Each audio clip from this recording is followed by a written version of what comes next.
ফরজ সালাতগুলোর পরে মাসনুন জিকির আজকার, এটা আমরা আমাদের দেশে দেখি না। সকলে তো মুনাজাত দেখি না, আসলে কোনটা সুন্নাহ হবে? জি, যতগুলো হাদিসের গ্রন্থ আছে, সহিহ আল বুখারী, সহিহ মুসলিম সহ প্রত্যেকটি হাদিসের গ্রন্থে দেখবেন কিতাবুস সালাতের মধ্যে একটি অধ্যায় আছে, বাবুজ যিকরে বাদা সালাতিল মাফরুদা, মানে ফরজ সালাতের পরে জিকিরের অধ্যায়।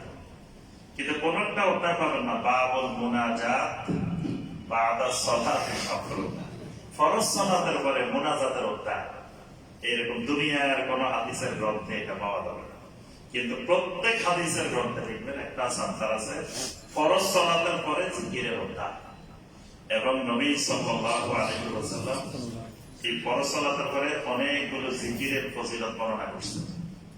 কেউ যদি 33 বার সুবহানাল্লাহ, 33 বার আলহামদুলিল্লাহ, 33 বার আল্লাহু আকবার, 100তম বার লা ইলাহা ইল্লাল্লাহ ওয়াহদাহু লা শারীকা লাহু লাহুল মুলকু ওয়া লাহুল হামদু ওয়া হুয়া আলা কুল্লি শাইইন কাদির পড়ে নবী সাল্লাল্লাহু আলাইহি ওয়াসাল্লাম বলেন গুফিরাত খাতায়াহু ওয়া ইন কানাত নাজলু জাবাদিল বাহর, সমুদ্রের ফেনার পরিমাণ গুনাহ হলেও আল্লাহ রাব্বুল আলামিন তার গুনাহ মাফ করেন। সুবহানাল্লাহ।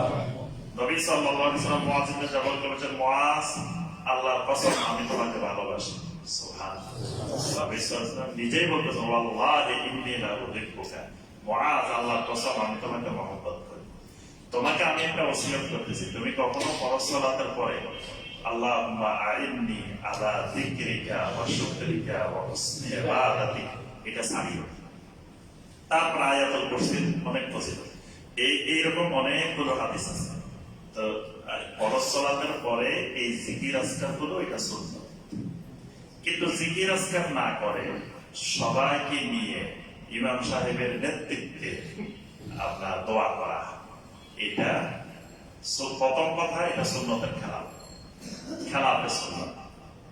তো খেলাফে সুন্নতকে যখন কেউ বৈধ মনে করে, কন্টিনিউ করতে থাকে, ফজিলত মনে করে, তখন এটা বেদাতের উঠে। প্রথম সরাসরি বেদাত হয়, প্রথম এটা সুন্নতের খেলাফ হয়। খেলাফটাকে যদি কেউ ধরে রাখে এবং এটাকে প্রয়োজনীয় মনে করে, এটাকে নিয়মিত কন্টিনিউ করে, তখন এটা বেদাতের উঠে। আমাদের সমাজে যেটা হয়, এটা খেলাফে সুন্নত না, এটা করে বেদাত। কারণ এটা যখন শুরু হয় তখন আর বন্ধ করতে রাজি হয় না এবং এটাকে ইবাদত মনে করে।